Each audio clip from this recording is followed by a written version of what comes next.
Antoine Robitaille est avec nous. Monsieur Robitaille, bonjour. Bonjour Benoît. Bonne année 2026. J'espère que Toi aussi, tu mon auras cher. tout ce que tu souhaites dans la vie. C'est sûr Qu'est-ce que tu souhaites dans qu'on la va avoir vie, toi? beaucoup d'actions au Parlement et en politique québécoise, ça Ah c'est ben ça, tu certain. vas en avoir. Ouais. Et Euh, ça, Là, je on pense que sait c'est que le déjà bien Québec parti. est au centre des relations étrangères pour Donald Trump. Là. Il se préoccupe beaucoup de l'opinion de nos politiciens. Qu'est-ce qu'on dit au juste? Je trouve ça quand même intéressant de faire la revue des réactions québécoises à ce qui est arrivé au Venezuela, là. Et tu sais, tu as par exemple le ministre des Affaires internationales, Christopher Skeet, qui a dit, ben, nous appelons au respect du droit international et de la souveraineté des États. Un peu le même discours du côté de Pascal Paradis sur X. On peut voir son message d'hier. Donc, nous en appelons une solution pacifique, respectueuse du droit international et conforme aux principes de souveraineté des peuples et des États. Le problème, c'est que ces deux principes-là fonctionnent quand les grands empires, les grands pays acceptent de s'y soumettre. Donc, là, on voit que les États-Unis, sous Donald Trump, et même avant, là, parce que on pourrait remonter bien longtemps dans le temps que, tu À sais, Noriega même en Bill 89. Clinton, Non, mais c'est... Mais en même hey, temps, là... Bill Clinton à Belgrade, tu sais, il avait fait bombarder Belgrade par l'OTAN en contournant finalement l'ONU. Tu sais, évidemment, l'invasion américaine en Irak en 2003. Donc, tu sais, il y en a tellement d'exemples dans le passé que Hmm. c'était un peu illusoire de penser que c'est même que quiconque allait faire quelque chose avec le droit international, là, et Mais c'est peut-être quoi la qu'on... solution des policiers québécois face aux dictateurs, aux narcotrafiquants, aux tortionnaires, aux violeurs, aux bandits, aux crosseurs? C'est Ben, le droit international aussi? ben ça, oui. Dans le passé, effectivement, il y a eu des motions là-dessus pour que le Venezuela respecte ces choses-là. C'est arrivé récemment en 2019, mais il y avait une question de politique québécoise là. C'est à ce moment-là. En 2019, je te rappelle, en février, tu sais, le Venezuela faisait la une des journaux puis des informations tous les jours parce que là, c'était rendu qu'on voyait que le régime Maduro était vraiment corrompu, était problématique Il a volé les pour la élections. liberté de presse et tout ça. Ah ouais. Et le Parti québécois en avait profité pour, comment dire, déposer une motion qui mettait mal à l'aise Québec solidaire. Parce que pendant longtemps, Québec solidaire a été très chaviste, comment ça, en tout cas, Ouais, Chavez, là. pro-Chavez. Ouais. On se souvient, là, c'était Amir Kadir qui disait qu'Hugo Chavez avait fait la bonne chose en expropriant les compagnies américaines puis en nationalisant les ressources donc en hydrocarbures. Et donc, en 2019, il y a ce dépôt d'une motion qui est appuyée par la Coalition Avenir Québec au pouvoir, qui est appuyée par les libéraux. Puis Québec solidaire est obligé de se lever et de dire non, nous, on n'est pas d'accord avec ça parce que c'est une façon de se ranger du côté de Trump. On peut écouter la réponse de Joël Arsenault qui était venu en conférence de presse après du Parti québécois pour dire ah ben, Québec solidaire n'a pas voulu se joindre à notre motion. On peut écouter. M. Nadeau-Dubois fait valoir que vous vous hissez aux côtés de M. Trudeau, mais surtout M. Trump dans cette affaire-là et qui vous reconnaît bien là-dedans, le Parti québécois. Comment vous réagissez quand vous entendez ça? Mais écoutez, nous, on a pris une position en toute autonomie et c'est une position qui est reconnue également par une quarantaine de pays à travers le monde. On pourrait aussi, en utilisant le même argument, dire que Québec solidaire se range du côté de la Russie, de la Chine, de la Corée du Nord, de la Turquie et ainsi de suite. Mais on n'entrera pas dans ce débat-là. Tu vois? Nous, on est, Mais je le dirai Tu pas. vois? C'est Je le drôle. dirai pas, là, mais je le dis pareil. Je l'ai Mais dit. tu vois que le Venezuela a déjà été instrumentalisé tellement qu'en 2017, ça c'est 2 ans auparavant, il faut le dire, Amir Kadir avait rompu avec le chavezisme de Québec solidaire. on peut écouter Amir Kadir, là, qui avait été très clair en 2017. Aujourd'hui, aucun homme de gauche honnête au Québec ou ailleurs ne peut nier le fait qu'il y a de la corruption jusqu'au sommet du pouvoir, malheureusement, au Venezuela. Le peuple vénézuélien le déplore. C'est d'ailleurs sur ces faiblesses-là que travaillent les services secrets, que travaillent les saboteurs qui ne veulent pas que le Venezuela reste un pays indépendant dans ses choix politiques. Mais je n'hésiterai pas une seconde à demander à n'importe quelle délégation canadienne, québécoise, si ça va au Venezuela, de rappeler l'importance de lutter contre la corruption, d'œuvrer à une meilleure sécurité pour les citoyens, d'œuvrer Donc, à une reconnaissance des droits politiques. on voit qu'il y avait une rupture là, avec ses positions passées plutôt pro-Chavez, mais quand même, en 2019, je trouve que Québec solidaire avait un peu trébuché sur la question du Venezuela. Donc, c'est intéressant. Pour ce qui est du reste, écoute, moi, je sens qu'il y a une inquiétude très grande au gouvernement du Québec avec ce qui est en train de se passer.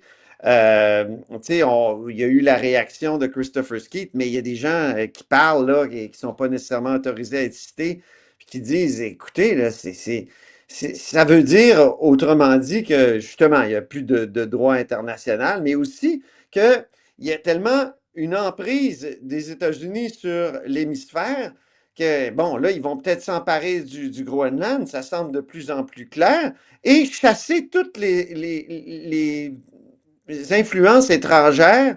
Puis en disant étrangère, c'est même rendu que l'Europe est considérée comme une influence étrangère. Puis on sait à quel point le Québec espère diversifier son économie avec l'Europe. Alors, est-ce qu'on mais en va même avoir... temps, Moi, ce qu'on m'a dit, c'est est-ce qu'on va avoir le droit? Est-ce que les États-Unis vont nous laisser le droit de diversifier notre économie dans les circonstances? ouais, ça c'est de la science-fiction. Là, on pourrait parler de la réalité. Ce qui se passe en Amérique latine. Tu as des dictateurs, des narcotrafiquants. Alors, pendant des années, on a laissé faire. Ils terrorisent la population. Il y a un documentaire là, sur les narcotrafiquants, je pense, au Mexique, qui ont pris le contrôle de l'industrie de l'avocat. Les avocats qu'on mange. Là, ils terrorisent les gens qui veulent pas payer. Là, OK, on laisse faire là-bas. Puis là, on parle juste de Trump, du Québec, de notre nombril, mais regardons la réalité. Le peuple du Venezuela applaudit la décision de Trump. Là, qu'est-ce qu'on fait avec les généraux qui ont été corrompus, la classe politique Mais tu vois corrompue? ce que je t'ai montré, c'est que la classe politique québécoise était très consciente des problèmes de Maduro. Même Québec solidaire, en 2017, a rompu avec le chavisme, là, avec Amir Kadir, qui a dit n'importe quel homme de gauche, assez honnête, va le Ben dire, il oui. y a de la corruption, puis Mhm. il avait même dit dans le même point de presse, c'était très intéressant, il avait dit un homme de gauche corrompu, c'est pas mieux qu'un homme de droite corrompu. Alors moi, je trouve que la Bravo. classe politique, c'était bien tiré d'affaire, sauf en 2019, je trouve que Québec solidaire aurait peut-être dû appuyer la motion du Parti québécois, de la CAQ puis du Parti libéral, là. Pendant ce temps, Antoine, au Parti libéral du Québec. Oui. Pendant ce temps, ben, ça a été diffusé ce matin. Il y a des effets à retardement de la démission de Pablo Rodriguez. On change de dossier. Tu sais, il y a toujours ce qu'on appelle un cabinet fantôme dans l'opposition officielle. Évidemment, depuis l'élection de Rodriguez, il y avait eu une transformation là, du cabinet fantôme. Par exemple, les officiers, donc le chef, le whip, le président du caucus avait changé. Et évidemment, là, maintenant qu'il a démissionné, ben, on rechange tout ça. Marc Tanguay revient. On revient à l'époque post-Anglade d'une certaine façon.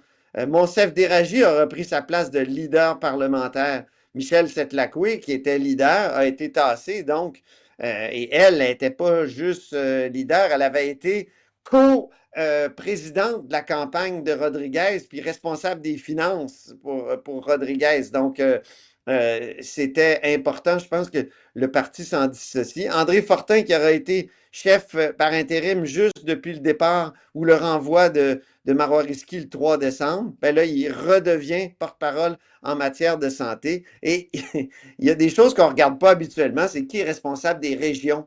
Ben là, la région de Laval, jadis, c'était qui était responsable? Sona Lacoyane, mais elle a été suspendue pour des raisons très intéressantes. Là. Il y a une enquête de la commissaire à l'éthique. D'ailleurs, toutes ces enquêtes-là, là, Pas fini, DGEQ, hein. commissaire à l'antique, UPAC, hey, ça va surgir là, avant et après Ouais. l'élection d'un nouveau chef ou le couronnement, parce que là, on se dirige, semble-t-il, vers un couronnement. Là. Il y a d'autres. Le parti essaye de dire qu'il cherche d'autres candidatures là, que M. Milliard. Et maintenant que M. Blackburn s'est désisté. Alors, il Mais y je a pense des qu'on veut noms qui faire table circulent. Là. rase, hein? On veut partir à zéro, là. On veut remettre les compteurs à zéro. Puis toute la vieille gang des Johnson doit disparaître. La gang d'Ottawa doit disparaître. Puis le Parti libéral du Québec Mais doit se réinventer. moi, je fais des listes, là, puis c'était quand même Charles Milliard qui avait le plus d'anciens députés qui l'appuyaient. Hein. Ah oui, en Plus plus. que oui, les anciens députés du Parti OK, donc du libéral, il y avait maquillage. une liste impressionnante. Alors, mais en même temps, c'est important dans un parti, tu sais, quand tu veux être appuyé par la base, contrairement à Pablo Rodriguez, qui était comme téléporté d'Ottawa en Mhm. direct du pont. Bon, d'ailleurs, ça garde rapproché, là, Jacques Martineau, tout ça. J'essaie de savoir si ils sont encore à l'emploi du parti. Je pense que quand un chef démissionne comme ça, ils perdent leur emploi.